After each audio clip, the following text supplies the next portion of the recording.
on, guys? Welcome back to Everyday Struggle. Nadeska here with Wayno with academics after the long holiday weekend. How you guys feel? Finally back. Here? Finally speaking again. Yo, I was home on a silent retreat for a week. That shit was rough. Yeah, you know, I was reading the YouTube comments and I was like, no. I started believing, listen, I fell into the conspiracy. It was like, yo, Nadeska faked sick to get an extra week off when she knew we were going to have another week. I wish I was that bright. I'm not gonna lie, it was nice. It was kind of nice being home. It's just weird not being able to speak at all for a week. Yeah. What's up with the beanie vibes going on here? All black. It's winter outside. You're the only person. I see you brought Tim's in. He on ankle socks and sweatpants, and it's a snowstorm today. Like what's it's not no snowstorm, bro. It's gonna be a snowstorm today, academics. No, it's not. Wayno. It's called sleet. Sleet. Sleet. There's no snow sticking, bro. I'm telling you the truth. Well, it's fucking gonna be nasty outside, and you looking like you going to track practice. White sneakers with black ankle socks. I got my North Face jacket in the green room. Okay. Relax. Okay. Anyway, how are y'all Thanksgiving? Mine was pretty good. I went to my mom's crib. I saw a lot of my family, my grandma's. My baby cousin had a baby. Well, she's not a baby anymore. She's 30, but she had a baby. I got to see my baby cousin for the first time. It was pretty dope. It was pretty dope. I know. I saw a lot of my extended family. I forgot I had so many like cousins that live like in Brooklyn and Queens. They all came through. You got cousins in Brooklyn? In the slums of Brooklyn? Yeah. No. We brought them to the promised land. We brought them over to Jersey. You know, they came to my mama, did well. You know, it's the first time we had Thanksgiving at my mom's crib. So I don't know if y'all have Jamaican. My mom had to flex on everybody. Oh, with the car? The crib and the car. I gotta let them know what it is. But, you know, it was a great time, you know, and of course nobody ate the turkey because we Jamaican, so. So why'd you even make it? We didn't, I hosted, we never make turkey. You make the turkey, it sits there, you act like you're But what do you eat then? Why don't you make something else? Oxtail. We made chicken and fish. Curry goat. Okay. Curry chicken, jerk chicken. Oh, okay, you guys and make the turkey for you fun. take 2 pictures of it, and some people eat the stuffing. Yeah, the stuffing. Why don't y'all do jerk turkey? All right, man. All right, wait. All right, bro. All right, yo, hopefully you guys enjoyed your Thanksgiving holiday. We got a couple more weeks before we leave till the end of the year. So what did we miss? There was a lot of drama on Thanksgiving. So Uzi, we've been waiting on this album forever. We know he's been having issues with his label Generation Now, and things got ugly on Thanksgiving evening. Hopped on Twitter to call out both DJ Drama and Don Cannon. Things got really disrespectful. I don't need to read all of these tweets. He accused Now you gotta read them. Nah, academics, you read them. Okay, academics, go ahead. Basically accused Drama of being broke in the most disrespectful way man. possible. He said, man, fuck Drama. That nigga broke. That nigga need me to drop to pay his bills. My best friend, Mean, got more money than Drama. I swear on everything. He not even in the industry. God damn, man, you gotta... Yo, Uzi, I like how I'm sorry, I'm not a drama queen like you. All right, so then he got at Don Cannon, even questioning his character, basically calling him a snake. Damn. Sarcastically saying, I want to be like you when I grow up. And then he started to get at a producer named Molly Raw again, also called him a snake. Guy who made money longer. Right. What's the issue here? By the way, I seen people recently giving a lot of praise to my man Omarion for great timing. I know it sounds random. When he announced on Lil Fizz is fucking his baby moms, basically. We know that. So he announced on Lil Fizz's birthday that he's doing this like Millennium Tour, but no B2K, just him and like Bow Wow. Mm-hmm. And it was like the little jab to whatever. This was a perfectly timed rant by Uzi. Why? DJ Drama is Mr. Thanksgiving. Is he? Yes, that's his nickname. I didn't know that. DJ Drama he's not lying, but he was shouting out on mixtapes on all the Mr. Thanksgiving. Okay. How greater of a way to stick it to Mr. Thanksgiving than on Thanksgiving? You think he timed it because of that? Yes. He wasn't just in a bad mood on Thanksgiving. Come on now. Wayno thought I was going to say some bullshit. See? I'm just saying, great timing, Uzi. Okay, wow. God. Straight to the heart. Do you guys feel like this is too much, though? I feel like now there's more antics than music. Like there's no music at all. I think that this is keeping him alive at this point. Not alive, but I think that this is what keeps Uzi going, is to talk shit about his situation. I mean, okay, I want to know what happened. Now I just want to know what happened because I know them from their side. What they say is nothing really happened. You know what I mean? Like, so money, ain't it? So you think negotiations are going poorly? So he's just doing this to sway fans, or? What I would think, I think that Uzi doesn't I'm not gonna say he don't know business because I don't know if he know business or not. How I know him is we just cool. I don't know if he knows business or not. What I do think is he didn't know everything he was signed to, and he found out gradually. But he's made so much money that he just started counting. And once he starts spending his, that's what artists do. So I'm gonna spend mine, I start counting yours. So I think he just started counting other people's money and was like, oh shit, I gave up all of this, but I don't think he's not in a bad deal. He's not in a bad deal. Hey, listen, Uzi doing the same shit 6ix9ine was doing. What? Listen, at some point, no, hold on, all right, let me, wait. Let's where you going with that? Bring it back Is it home. indictment coming down, academics? What I'm saying What's is going that on? when 6ix9ine started complaining about money, Uh-huh. a lot of people who were on his team and close to the situation said, bro, this is the music business. When you get booked for shows, yeah, it's advertised that you're getting 120,000. You ain't walking home with 120,000. You pay your manager, you pay the booking agent, you pay your lawyer, and that story at least, he was trying to eliminate some of the two. He was like, I ain't got no manager, and it was like, do we need a lawyer?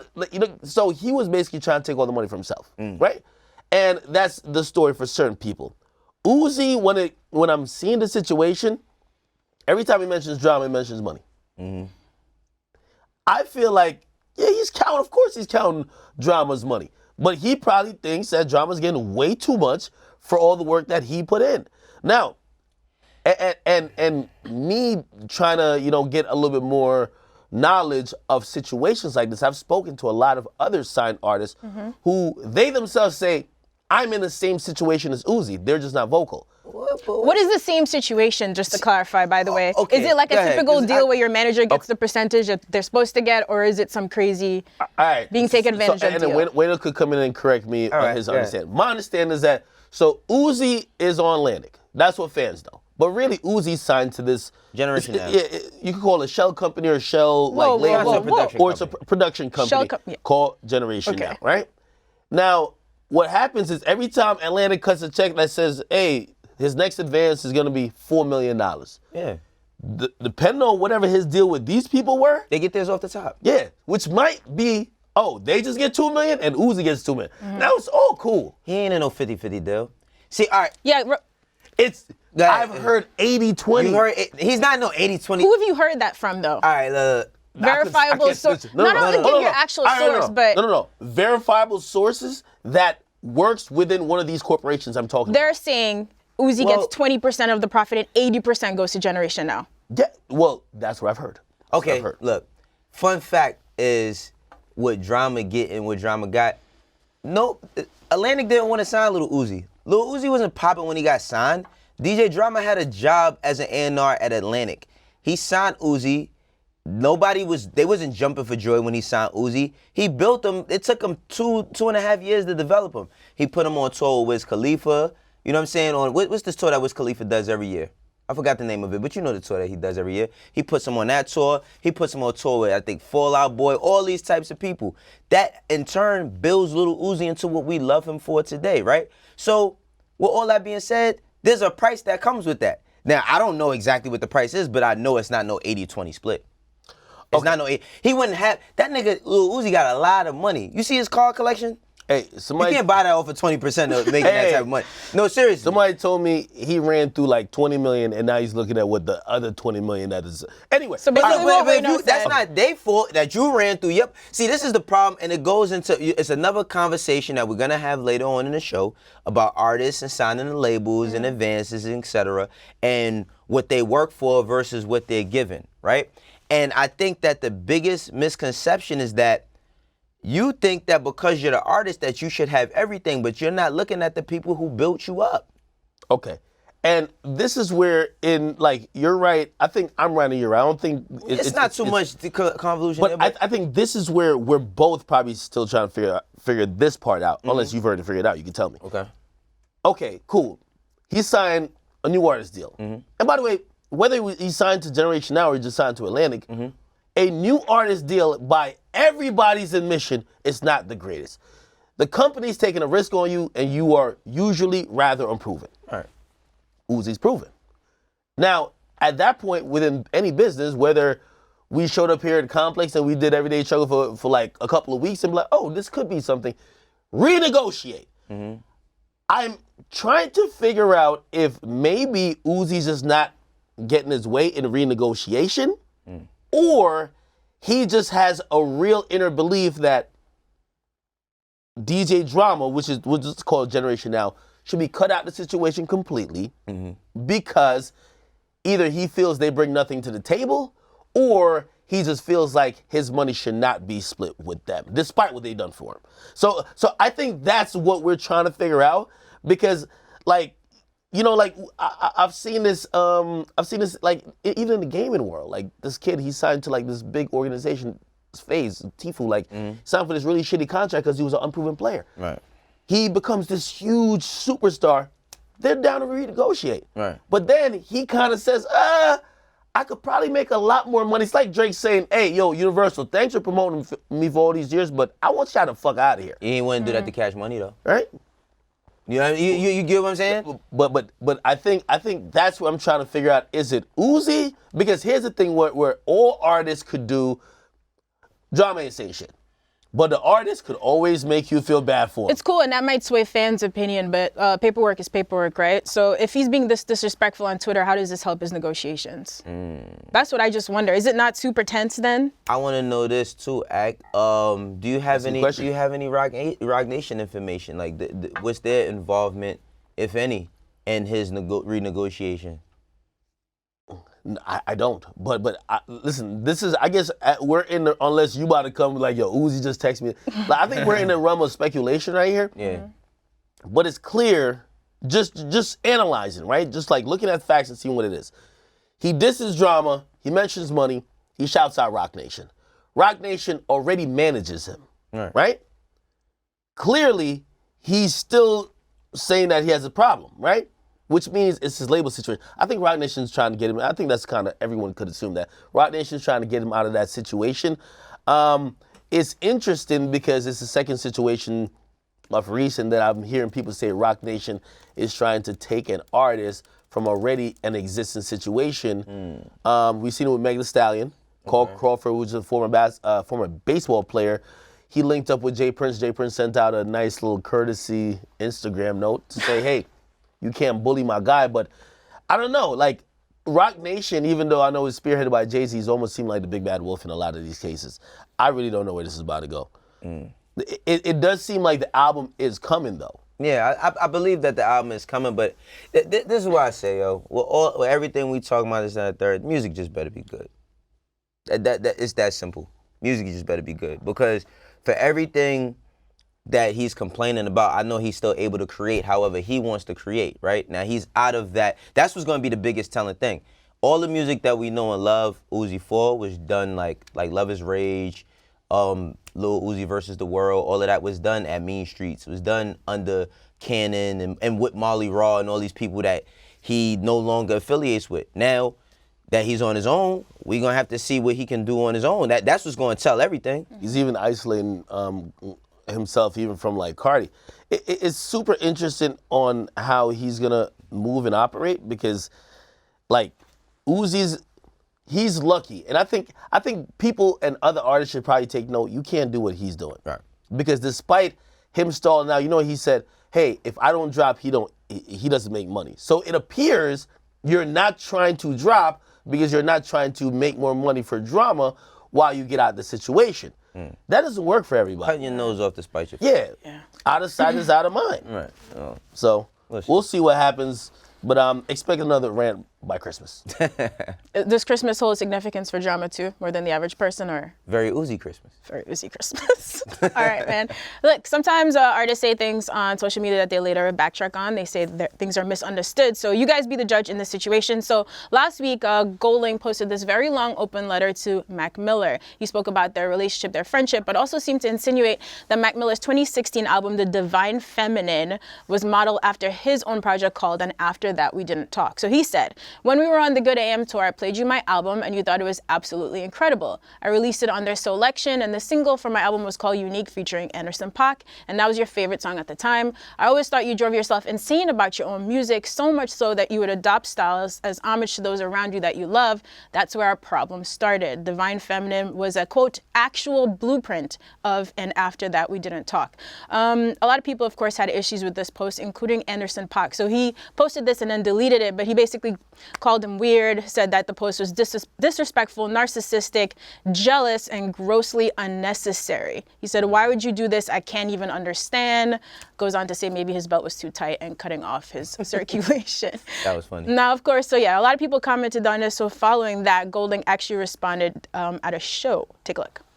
Mac Miller is my best friend in the industry. That's one of my best fucking friends till this day.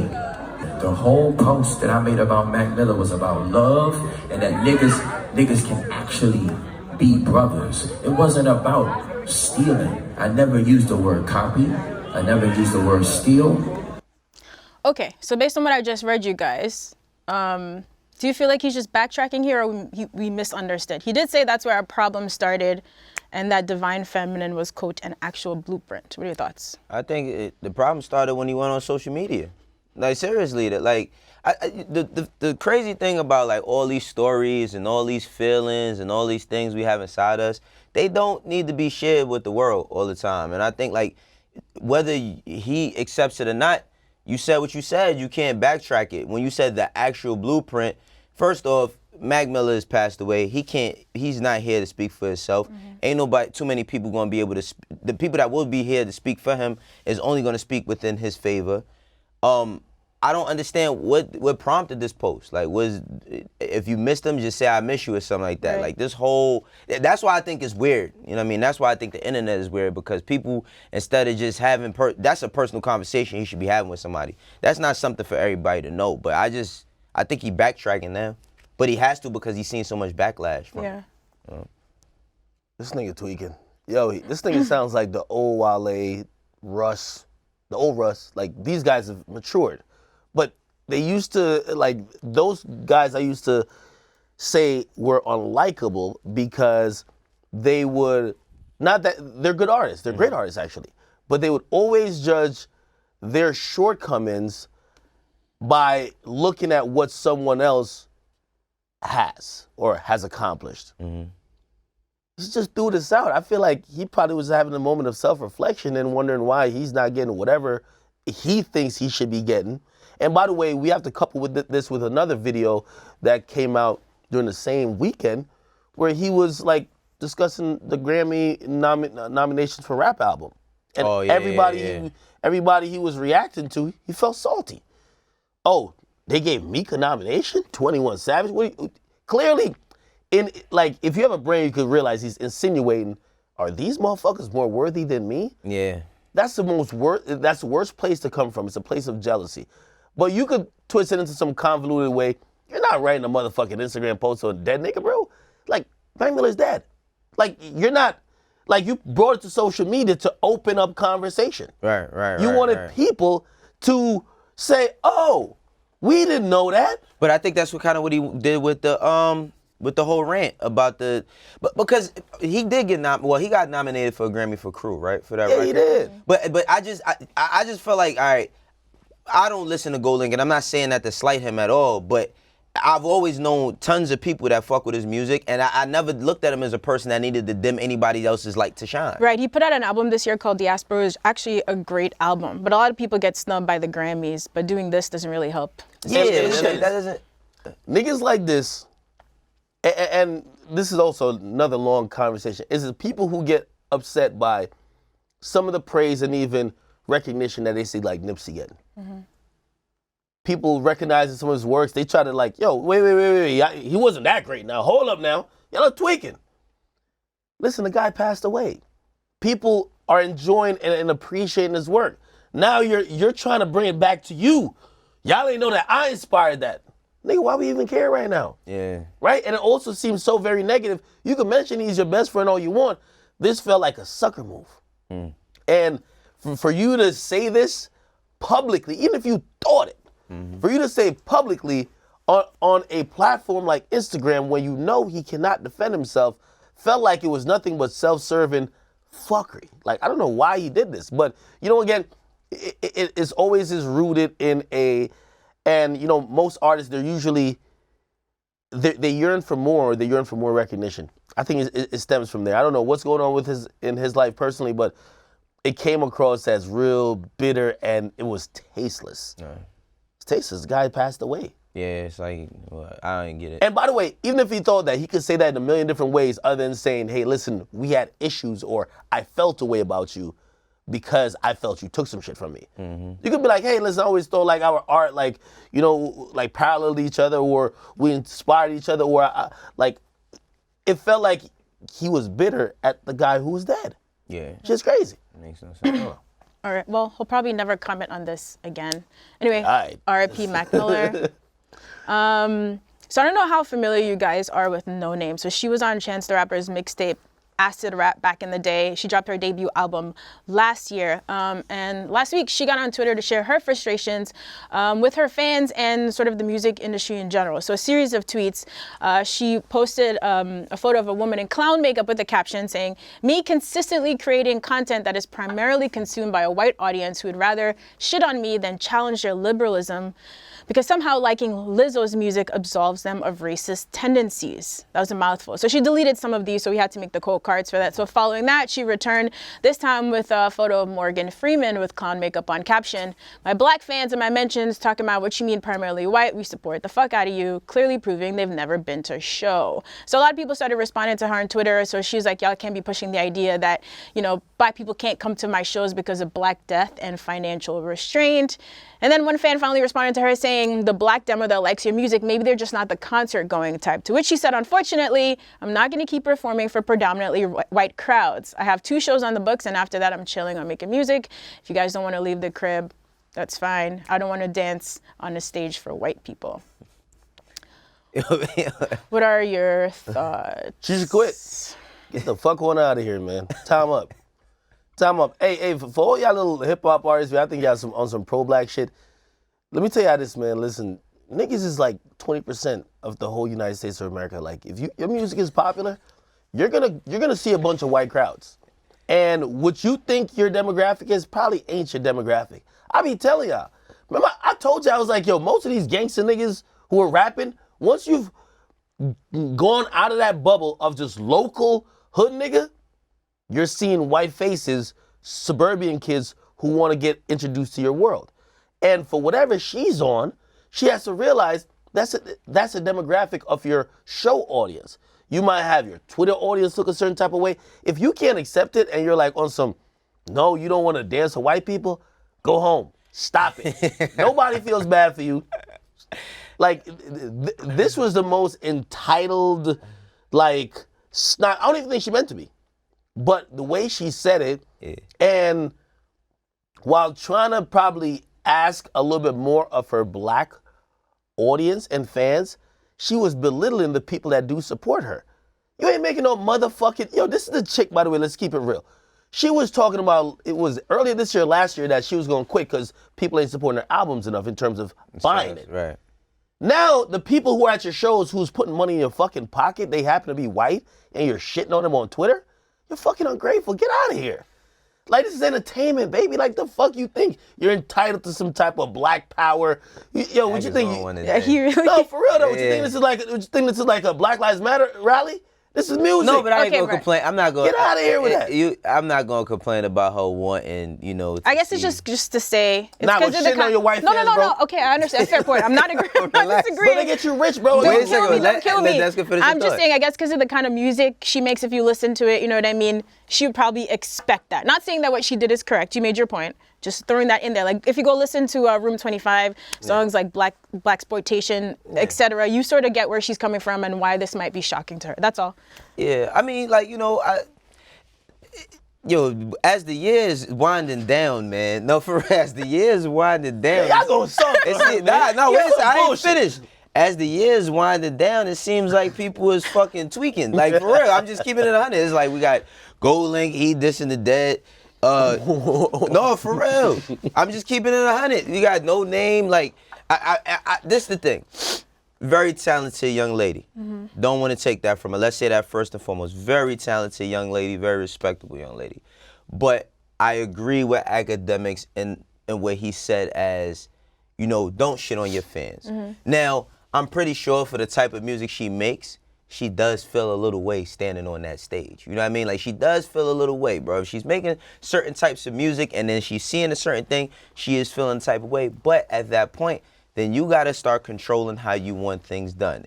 Certain artists just don't tour. Certain artists only give you an audio experience and not a live experience. Some people only do live experiences at certain places. So I think that she needs to just take and regroup with her team and say, all right, if these the type of shows that we want to do, then we need to book these certain type of venues. They need to have a booker who can find them that type of shit if that's what she wants. But if not, quit, chill. Like, you know what I mean? Like, Nah, I agree. but niggas is tweaking. It's only, how many days is left in the month? I'm not 29 mad at, more days. I'm not mad at anything she said. I'm just saying you can't shit on pain. Yo, let me tell you this. No, you don't shit on a customer. I'm an internet personality, right? Like, I have gained a livelihood. I've been able to provide for me and my family by people supporting me. Right? And if you don't know what I call my core fan base, I call them chat niggas. Right. Chat niggas. Right. Really, because I know a lot of young kids in urban environments, they kind of look at me like I'm the big bro. It's cool. Now, when I look at the majority and also the vast fan base I have and also the audience, I understand that a lot of them aren't that, but they still identify with it. Right. They're still down to support. Right. While I might say, hey, I want people from these communities to come out and show out a little bit, she could have said that. Hey, I'm making music for y'all. I want y'all to come out a little bit. Cool, but don't shit on the people who are supporting you. I just don't, the only thing I didn't like is like, Lizzo is fucking killing, man. Why you throw don't throw Lizzo. Yeah, why you throw Lizzo in there? Like Lizzo is like, oh, y'all feel good about the type of music she makes, so y'all want to. And also, Lizzo just had this long post because, like, whenever someone blows up, it's overnight success, right? Absolutely. So she was explaining how long she was broke and struggling and hungry, literally starving, before, of course, a song from like a couple. I don't know about Lizzo. All right, you know what I mean, but like that's. Don't do that to Lizzo. Okay, fine, Lizzo she's having a year, but the song that blew up this year is like a couple years old. It took a minute for her too. Yeah. It wasn't like overnight for her that took either. her so That's what I'm saying. Yeah. Anyway, this is unfortunate, man. No Name, come better, yo. I hate that I've seen certain stuff from her bubble up and it seemed entitled. Like, like she was complaining before, like, yo, my music's good. Like, why y'all not supporting as much? Like, you have to realize, like, as much as artists are gonna be entitled, but you can't just like shame fans and shit on them because they do support. You know what a lot of artists don't understand too? When it ain't your time, it ain't your time. Big fact. Listen, when it ain't your time, Preach, Wayno. It ain't your time. Preach. Nigga gave out some turkeys. He preaching. Go. Preach. No, but real shit, I swear, man, like, it was a point in time where Mace was bigger than Jay-Z. Biggie, fucking Paak was bigger than Nas. It was so many, everybody has their time. Drake wasn't always Drake. He was fucking backup singer, singing Bobby Valentino parts on Lil Wayne's set. Everybody has their time, and it might not be her time yet. And when your time comes, it's gonna come. But don't start, going off the deep end too early. And I do think she has a promising career because she's very talented. Don't fuck it up by like ether and just killing yourself on Twitter. Yeah, I think Room 25, when it came out, they said it was one of the best albums of the year. So hope she keeps making great music. Don't quit on us. Right. All right, so Stormzy recently did an interview on the Jonathan Ross show where he explained, basically he has a lot of balls. A lot of artists would not do this. So he said he was basically in the studio with Jay-Z and Ed Sheeran. They were working on a song called Take Me Back to London. Jay asked him for some like London inspiration, and basically when the song was done, he told Jay, quote, "I love this song, but you being on the song changes everything." He said, "I know how it goes, Mr. Z. You are the most brilliant, busy man, and I'll probably never get this opportunity ever again, but hand on my heart, I don't think it's the right song for us. I don't know why I'm saying this to you, but this is not the song." So he said Jay actually understood, but of course he was like shocked. Who turns down Jay-Z, especially to his face? Cameron. Okay, but Cam is one of a time. But thoughts? In short, I just want to say I think this takes a lot of integrity and confidence in your music to turn down something that could clearly not only help you but change your career. You have to look at artists like this as they're all in on themselves and they're all in on their art. Because to keep it real, like, if Jay-Z said he wanted to get on a track of me just burping, let's get it. You got to realize, you know what I mean? It could be really lucrative. Right. And again, artists like this, you know, like sometimes we don't hear these stories. They probably happen more often than we probably know. But I do look at those artists and say, okay, I could tell where the place you're making music from. So I think it's very special. So salute to him. And I hope they do connect on a song later in the future. Yeah, I mean, like, I ain't mad at this. Like, no, you ain't too convincing now. I'm not mad at Wait, this. Like, no, you the A&R, Yeah. you in the fucking room, and your artist that signed to your label or whatever got Jay in there, and they said, nah, Jay, we good off this one. it depends on where we at. What you mean? It depends on where we at. What Nah, I you mean, mean? you wouldn't. Most people wouldn't turn down. You know, like 99% of people wouldn't turn down a Jay-Z verse, but we all wish J. Cole would have turned down Mr. Nice Watch, right? We all wish that would happen. But I mean, you know, when you put like that, like I don't think that. No, hold on. That's What? a little bit different, though. What? You knew J. Cole was gonna get a J verse. We did. So maybe for Just that wish it song. wasn't gonna be that song. Okay, yeah, maybe for that song, but like, to keep it real, I'm not even gonna lie, like, say I'm in your position or saying like I'm an A&R, I'm like, yo, we get the verse, even if we don't use it, we gonna save them vocals. We throwing that shit on something. Oh, nah, you we can't. just need If it ain't that, you can't start tweaking shit around. Not with an artist of that caliber, you can't Nah, we start gonna tweaking shit around. Run it by him. Hey, Hey, listen. what's up, man? We got another song for you. Hey man, listen, I ain't mad at Stormzy, man. I ain't mad at him.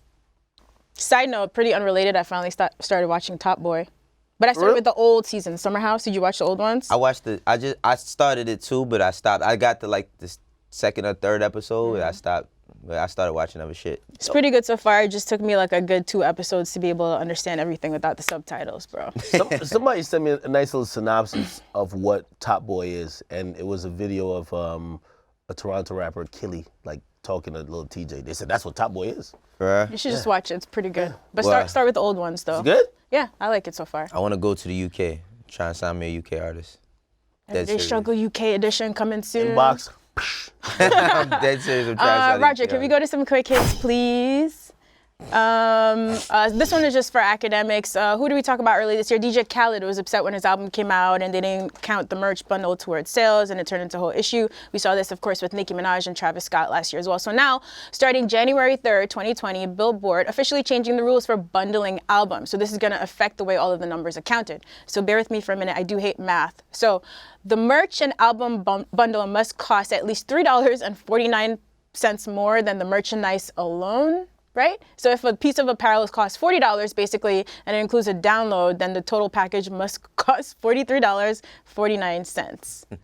They about to get all y'all niggas money. Yeah, actually. Does this change things for your numbers, man? No, this is the same bullshit. Let me tell you this, like the Billboard is trying to fix it, but you have to realize when it comes to, like, unfortunately, the reality is this. Music doesn't have a value in the world where people wants to put money down for. But they'll buy a sweater. They'll buy a piece of merch. And as long as that, like, they could add these little things like, hey, price it this different way. A person who's gonna buy a $40 Lil Pump sweater is still gonna buy a $45 Lil Pump sweater with the album if Lil Pump says get it with the album.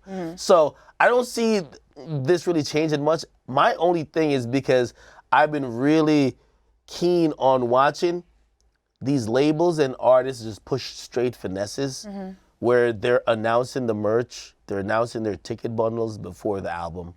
And So it's part of the rules too. What it said, that whatever the merch is, for example, I don't know if that counts for ticket sales, must be available per purchase concurrently and individually on the same website. It can't go through a third-party site, so the artist has to sell it. Oh, man. Well, the thing is like even when it comes to this whole that's merch just thing, trying to stop collabs. Yeah. But all the collabs got to do is run through your store. But the thing is with this whole merch thing, you got to be an artist that can actually sell merch that people like, because like there's a lot of artists that make good music that I don't give a fuck about your hoodie. You know what I mean? I don't care about your hat. Like, you know what I mean? Like, yeah, Travis Scott, because it's packaged in a lifestyle way where people are reselling it. It's Jordans. It's all this different shit. It's hype attached to it, why people love it. But I don't see everybody going out and buying hoodies because somebody's dropping an album. Right. Hey, after, when it's all said and done, we're going to probably have another Nicki was right moment in terms of, Like, this is to stop, Travis Scott sold like 200,000 albums, which were really merch. But she had a bundle too. What happened with her bundle? Well, nobody gonna buy no fucking Nicki Minaj. But that's what I was saying. Like, but I hope that like romper. Like, what the hell? But that's what I'm saying. It's like, I don't know Nicki for clothing. You know what I mean? Like, I don't know Nicki for clothing. I know Nicki for rapping and bars and music. When I think of her, I'm not like, yo, you know what? I need the Don, because it was a Don C collab, I think, right? It was like a Don C collab. I don't know if it was a hat or whatever it was, but that's not gonna entice me to buy the music. I'm gonna just buy the music if I want the music. I don't really want the clothes. You know what I'm saying? So I think like. So for artists like that, I feel like you're gonna come up with more creative solutions, right? Like the nutritional supplements, something that more directly relates to your brand. Nicki, for women and the men that's into that too, sell makeup. Real shit. Like Now, if Rihanna bundles some album sales with some Fenty Beauty, she'd be fucking She gonna sell the most records ever on first week. Well, I do kind of like. I have been like, not that Ye is the most like numbers conscious person, but I'm like, for when we had that talks, and I do believe that he has been jealous of Drake somewhat. If one of the things you're jealous of Drake of is like numbers, and you sell 200,000, he sells near 1 million. You bundled some Yeezys with your album. I'm pretty sure that it seems like he could have been doing that. He just never did it. Like, I'm wondering why. I'm wondering if it's something that prevents him, or him not wanting to take the value of a brand that's now supposedly worth $1 billion. Yeah, I mean, maybe he wants the experiences to just be different. I don't know. And plus, people probably throw it in his face till the end of time. Right. Everyone who doesn't buy the bundle. Maybe doing that to Kanye all the time. I know, but it's going to be even worse, probably. I had to say about Kanye. All right, but how this one? I think this is what Wayno was referencing earlier when we were talking about advances. So last week, Meek Mill's new artist, Young Ro, went viral after posting this video where he explains why he hasn't bought a chain since he signed his new deal with Dream Chasers. I know some of y'all thinking like, damn, Ro just signed a deal. He don't got no jewelry. But listen, why would I walk around with $50,000 worth of jewelry on my neck? And my mama don't got no motherfucking house. All right, so Blueface felt a way about this, so he hopped on Instagram to comment saying, if you sign a deal and you can't afford 50 for a chain and 50 to get your granny off dialysis and another 100 to put down on your mama house, you shouldn't have signed that. On Crip, you gotta say that. I'm That's cool. I'm good on that. So after receiving a ton of backlash, he got back on Instagram to say he was just trying to give Young Ro some advice on how the game works. Invest in yourself. A chain is more than a chain in this rap shit. It's all about the image. It's not about how good you rap or how good you freestyle. It's 2020. It's a popularity contest. Goodness gracious. Then there's a DM combo between Ro and Blueface that surfaced later, and Blueface is still trying to explain himself. I'm not totally mad at what Blueface said, but I think that applies to certain people. I mean, like, I think that only applies to certain people. It's like, because when he is right, having a chain and having a watch does, it's like a costume almost, you know what I mean? Like, people put it on just so that they could see it and this, that, and the third, but there's tons of great artists that don't use that, you know what I mean? And I mean, I haven't heard much of Young Ro's music, but I like what Young Ro had to say about, him not purchasing that type of stuff. And the thing is like, deals are like any other job. If you know that, all right, in this 20-year career of me working at whatever company, I can potentially make hundreds of thousands, potentially millions of dollars. Everybody doesn't get that up front. In rap, it's the only shit where you ain't really got to do shit, and a nigga give you crazy amounts of money for you not doing nothing. Young Ro seems like he's coming in a place where his deal might have not been a lot of money, but he's willing to work for it. Right. You know what I'm saying? And it's not that, he never said it was nothing wrong with having a chain or a watch or a car. He just like, that's not what I'm doing. Like, I'm working so I can one day do that. Now, I don't think that he shouldn't take a deal because he can't do that off the rip. Right. I just think that his path is a little bit different than everybody else's. But I'm also not mad at what Blueface said either, because he has some good points. I agree with you. At least your initial point with, depends on what type of rap you are. Right. I haven't heard too much of Young Ro's music, but I will say this. If he's going, not necessarily have to go to Kendrick Lamar. I didn't see Kendrick Lamar with the chain for like the first 5 years. Yeah. Never seen him with a chain? I only seen him with a watch. Like, I've never even seen him with a chain? I've never. I don't even know. I've seen him with a chain before, but it was chains, a really, but really not a small. chain. Yeah, it was like a really, really small. Even J. Cole, I'm like. No, Cole had. Well, what he mentioned, he went through the phase where he did go out and buy the chain, and then he felt stupid about it. No, even like pictures or like pictures I've seen of him. Yeah. I don't remember too much of like him just blinging out. Anyways, I think it's about the path you're going on. Right. And Blueface is definitely speaking from his point of view. Right. Blueface, as much as I think his wordplay is kind of dope, he knows he's not the. Look at this nigga's face. I didn't say anything. I'm Your listening face to just you. like just dropped. When Oh I my said it. Look at his- God. I missed you guys. No. Boop, like he's not a crazy lyricist. Right. Not much substance to what he's saying, and he is benefited off of people's perception of him. Like, yo, I'm living that lifestyle. I'm that guy, and in that sense, he's 100% right. But I could even take one step back, right, in terms of what artists sign for. We are still kind of in the thinking, a lot of people when it comes to music, that, you know, like I heard, and I could divulge this now, I heard Lil Pump's first deal he signed for $30,000. You get me? Probably to a production company though. It wasn't to a label. Okay, Right. with $30,000. Very humble. And I heard he had allegedly fake change. I heard, allegedly. These days, you hear him on Instagram, he's like, yo, I'm about to get 10 million, 20 million, whatever. And I think when people think about the early 2000s, they're thinking about people signing for a huge amount of money, when that's not necessarily the case anymore, especially when you're unproven. So I understand if you just mentioned. What niggas is signing deals right now for the most insane? Stop it. Wait, I'm a nigga. Hold I'm a on. fucking executive. Wait. I know for a fact. Wait, no. Without a song? With nigga. With no song? Listen, I seen niggas who never put out a song. I know a nigga who never put out a song that got $1 million deal.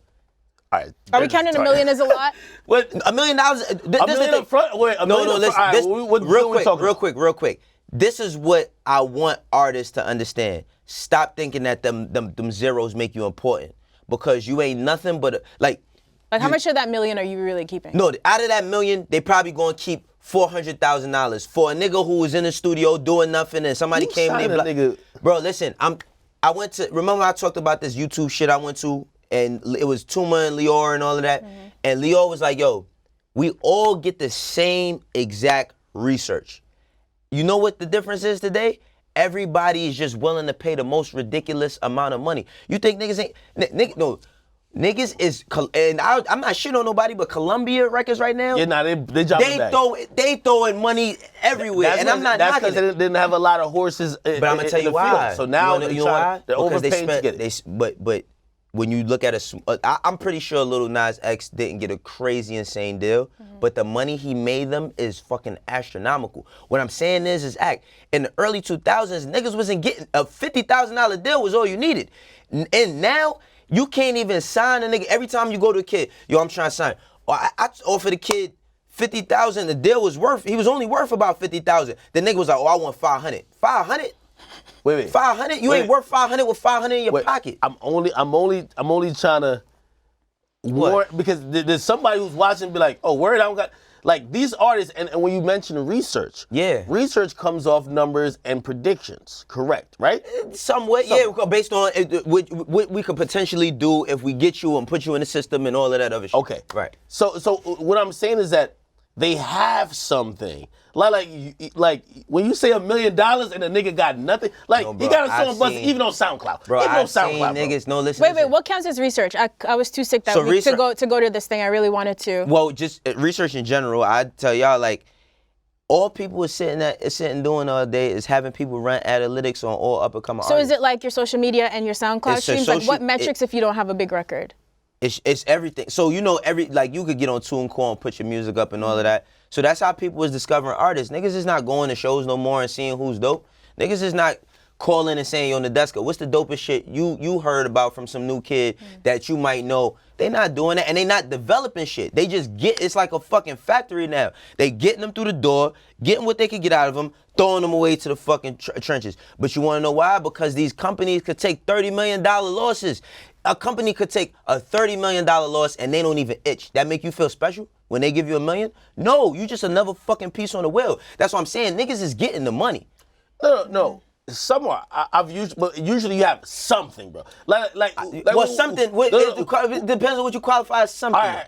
Yeah, I mean something. I'm not talking about Billboard hit. Definitely No, not of that. course not. Definitely, I'm just talking about maybe 500,000 plays. Like you know that's right. Yeah, but I seen less than that. Get it, yo. So then you're just going off your gut. but still trending upwards. Still trending upwards. Trending, but it's Young Roll. Yeah. And just to really, I just wanted to like guard like some of these young artists who watch us like expectations, because when they hear, oh wait, niggas ain't doing shit, ain't getting $1 million, they're gonna look at you like, wait, $1 million. But I want them to understand too. I want them to understand that there's nothing wrong with taking a smaller deal. It's nothing wrong, because this is the thing, right? The larger your advance, the worse your terms are. It's not about the money. It's about the terms. Black and white shows you what somebody thinks of you. If somebody calls any of us in a fucking room and we all get money and the motherfucker puts this on the table, we gonna be like, what? Like, depending on what we know our worth is for what they want from us, right? So the thing is like, they'll take, I'll advise a kid to take a smaller deal so that you can have more ownership terms within your deal. Because if you ask for all of that money, it's like asking your mom for all your Christmas presents without getting your report card. Like now, once you get the report card, it's fucked up. Don't be upset when I treat you fucked up now. Don't be upset when you can't go outside, when you can't do what you want to do, because that's what these deals are. They just fucking gifting the kids the Christmas presents without the report cards. And I want kids to just, go out, go through a few lawyers, get your best opinion, go with your gut. But if somebody offers you $100,000 or somebody offers you $20,000, you know what type of opportunity young bro gets?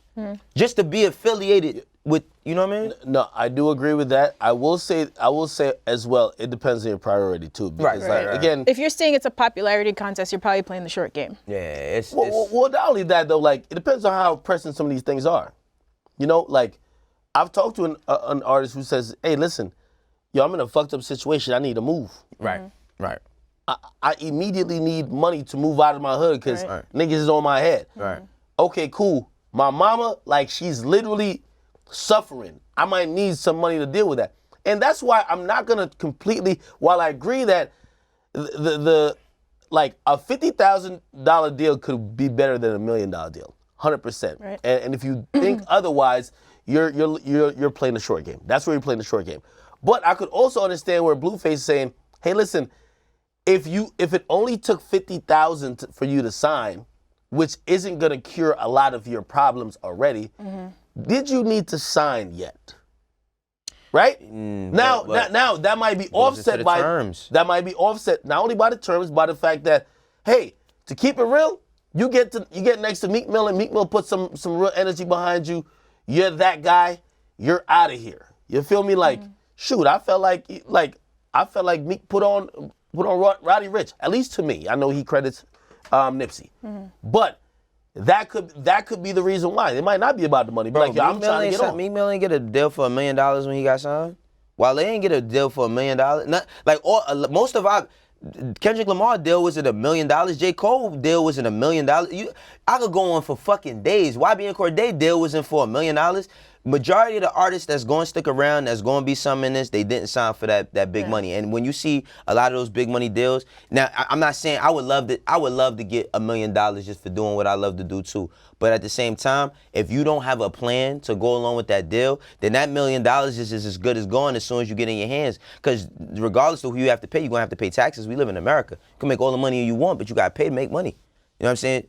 Well, wow. Yeah. We got to go, but just in closing, I have a couple of questions about rapper chains quickly.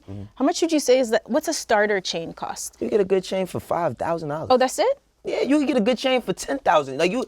The jewelry game is the best. I'm about to get. And is it only cash? Can you buy with credit cards? Do rappers ever resell chains? Can you rent a chain? A lot of rappers get the shit up front, like go in there with somebody that say, yo, he the next nigga. They'd be like, all right, yo, just give me 5 bands, give me the 25,000 after you do a few shows. A lot of artists lease too. Yeah, a lot of artists go and put down, get a $50,000 watch, put down 10 and be like, yo, I'm gonna give you 10,000 every month until I pay it off. A lot of people do that. And also it's the appraisal game. You get a chain that you probably paid $8,000 for. They're gonna appraise it for $50,000. Now you're on the gram stunting like you got a $50,000 worth of jewelry. Exactly. But it's really was worth. It cost you $8,000. Yeah. And you insure it for $50,000. Insure it for $50,000. Sure. So you Wow. get your. So when your chain do get snatched by one of the North Carolina goons, How you starting All right, that man. All right, we got That's to go, our man. You show always for try to throw something today. in there. Good to see you guys man. again. It's good to be back. North Carolina is leading the whole game in chain snatchings. They're ruthless. These are the kind of facts and like numbers that no one needs. Everyday Struggle Awards show Need 'em. coming soon. Coming soon. Roger, what's our last day? December 16th. December 12th? No, the show's, okay. We're here for 2 more weeks and then we're airing the Struggle Awards on December 16th, I believe. Yeah. We'll see you guys tomorrow on Everyday Struggle. Be back, baby.